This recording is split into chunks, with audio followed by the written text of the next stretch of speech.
नमस्कार। आजादी के बाद से ही इस चोर वाड्रा कांग्रेस के तथाकथित नेहरू गांधी परिवार ने देश को किस तरह से लूटा, ये आपने भी देखा है और हमने भी देखा है। इस तथाकथित नेहरू गांधी परिवार ने अरबों खरबों रुपए के घोटालों को अंजाम देकर के काली कमाई की और उसी ब्लैक मनी से विदेशों के अंदर खूब सारी संपत्ति भी इन लोगों ने बना ली। खुद की तिजोरी और खुद की जेब भरने का काम वाड्रा कांग्रेस के द्वारा किया गया। यूपीए की रिमोट कंट्रोल सरकार के समय भी राहुल गांधी और सोनिया गांधी के द्वारा चीन के साथ कई तरह के जो व्यापारिक समझौते किए गए, यानी कि सरकार का उसमें कोई लेन देन नहीं था। मनमोहन सिंह एक तरह से माना जाए तो दो योजनाओं के अंदर देश का प्रधानमंत्री बनना एक हिंदुस्तान के लिए सबसे बड़ा कलंक था, क्योंकि मनमोहन सिंह अपनी दो योजनाओं के दौरान 12 से 14 बार अपने मंत्रियों को लेटर लिखकर ये बोलते थे कि कोई भी फैसला लें तो कम से कम इन्फॉर्म जरूर कर दें। यानी कि मनमोहन सिंह प्रधानमंत्री की गद्दी पर तो जरूर बैठे थे, लेकिन उनकी कोई पूछ नहीं थी। सारा काम है वो सोनिया गांधी अपने हाथों से करती थी। सोनिया गांधी के हाथ में मनमोहन सिंह का रिमोट कंट्रोल मौजूद था। इसलिए ही मनमोहन सिंह की सरकार को लेकर के कई तरह के सवाल यूपीए की सरकार पर उठते हैं। और जिस तरह से वाड्रा कांग्रेस ने जो हिंदुस्तान के कई टुकड़ों को, एक टुकड़े को पाकिस्तान को बेच दिया जिसे पीओके का नाम दिया गया, उसके बाद चीन को भी हिंदुस्तान का एक टुकड़ा है वो इस वाड्रा कांग्रेस ने करोड़ों रुपए में बेच दिया था। कुल मिलाकर के हिंदुस्तान को बेचने का काम अब तक नेहरू गांधी परिवार ने किया।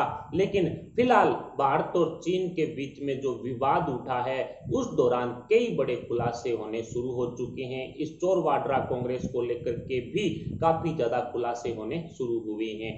2005 और 2006 के बीच में चोर वाड्रा कांग्रेस की एक फाउंडेशन है, राजीव गांधी फाउंडेशन, उसके अंदर $3 लाख वहां पर आए। यानी कि चीन की सरकार ने $3 लाख इस चोर वाड्रा कांग्रेस की राजीव गांधी फाउंडेशन में ट्रांसफर किए। यानी कि कुल मिलाकर के 2008 के अंदर चीन के जो राष्ट्रपति थे उस टाइम के, उनके साथ राहुल गांधी और सोनिया गांधी ने एक व्यापारिक समझौता किया था, जिसकी एक फोटो भी, तस्वीर भी वायरल हो रही है। इस एमओयू को लेकर के अब कई तरह के सवाल उठने शुरू हो चुके हैं। भारत और चीन के बीच में जो विवाद बढ़ा है उस दौरान भी देखा गया है कि राहुल गांधी सेना पर सवाल उठा रहे हैं, मोदी सरकार पर सवाल उठा रहे हैं। हिंदुस्तान का पूरा विपक्ष मोदी सरकार के साथ खड़ा है, देश के साथ खड़ा है, सेना के साथ खड़ा है, जबकि सिर्फ और सिर्फ एक परिवार यानी कि गांधी परिवार और गांधी परिवार की इस चोर वाड्रा कांग्रेस, ये एक परिवार ही निश्चित तौर पर चीन के साथ हिंदुस्तान में खड़े हुए नजर आ रहे हैं। हिंदुस्तान की गरीब जनता का पैसा लूटकर इस चोर वाड्रा कांग्रेस ने एक तरह से विदेशों के अंदर संपत्ति बनाई। इटली के अंदर भी इनके बड़े बड़े महल हैं। लेकिन अब आज बड़ा खुलासा हो रहा है कि क्या राहुल गांधी का कोई चीन से व्यापारिक संबंध अभी भी है, यानी कि क्या राहुल गांधी ने चीन के अंदर कोई खुद की कंपनी खोल रखी है।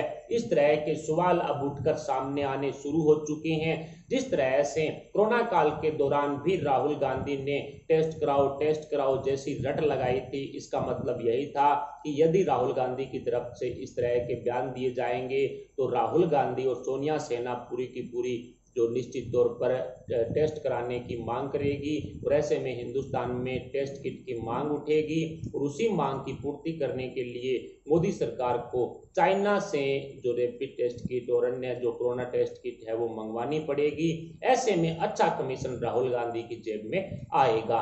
कुल मिलाकर के राजीव गांधी फाउंडेशन नाम से इन्होंने अलग अलग ब्रांच भी खोल रखी है। हिंदुस्तान में भी इसकी ब्रांच है, इसके अलावा यूके के अंदर भी इसकी ब्रांच है।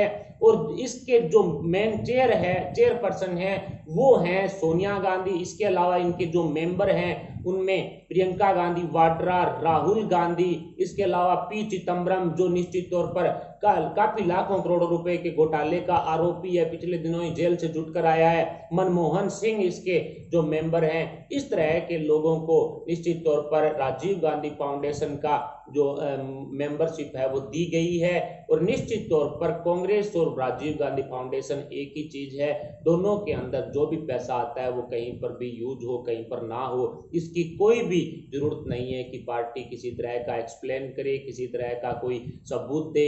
यानी कि सरकार के सामने माना जा सकता है कि इसका राजीव गांधी फाउंडेशन में आने वाले पैसा कहाँ खर्च हुआ, कहाँ से आया, किस मुद्दे को लेकर के आया, इसकी जो जानकारी देना ये जरूरी नहीं समझते हैं। लेकिन अब मोदी सरकार के आने के बाद कई तरह के खुलासे हुए हैं। 2005-06 के बीच में राहुल गांधी को $3 लाख चाइना की तरफ से दिए गए, उसको किस बदले में दिए गए, क्या कारण रहे, उसके बारे में कोई एक्सप्लेन अभी तक सोनिया गांधी राहुल गांधी की तरफ से नहीं किया गया है। इसके अलावा 2008 के अंदर कई तरह के MOU भी राहुल गांधी, सोनिया गांधी और चाइना के बीच में हुए थे, ना कि चाइना और भारत की सरकार के बीच में हुए थे। इस MOU को लेकर के भी अब कई तरह के खुलासे होने शुरू हो चुके हैं। इसकी जांच को लेकर के मोदी सरकार भी अब कड़ा कदम उठा सकती है। भारत और चीन के बीच में सेना से सवाल पूछने वाले राहुल गांधी खुद पूरी तरह से चोर हैं, खुद पूरी तरह से लुटेरे हैं। हिंदुस्तान को और हिंदुस्तान की गरीब जनता को लूट लूट कर इन्होंने खुद की तिजोरी भरी है, खुद की जेब भरी है। इस चाइनीज प्रोडक्ट के साथ साथ अब कहीं ना कहीं राहुल गांधी, सोनिया गांधी, इस नेहरू गांधी परिवार को लेकर के और इसके अलावा कांग्रेस का बायकॉट होना भी अब जरूरी हो चुका है। इस चोर वाड्रा कांग्रेस ने हिंदुस्तान की जनता को लूटकर सोने की चिड़िया से एक गरीब देश बना दिया। फिलहाल विकासशील की श्रेणी में हिंदुस्तान चल रहा है, लेकिन सोने की चिड़िया को पहले जो गरीब और उसके बाद विकासशील बनाने वाली यही कांग्रेस है। इसी कांग्रेस के द्वारा आजादी के बाद से खूब सारा जो पैसा है वो लूटा गया, देश के अलग अलग हिस्सों को, अलग अलग देशों को बांट दिया गया।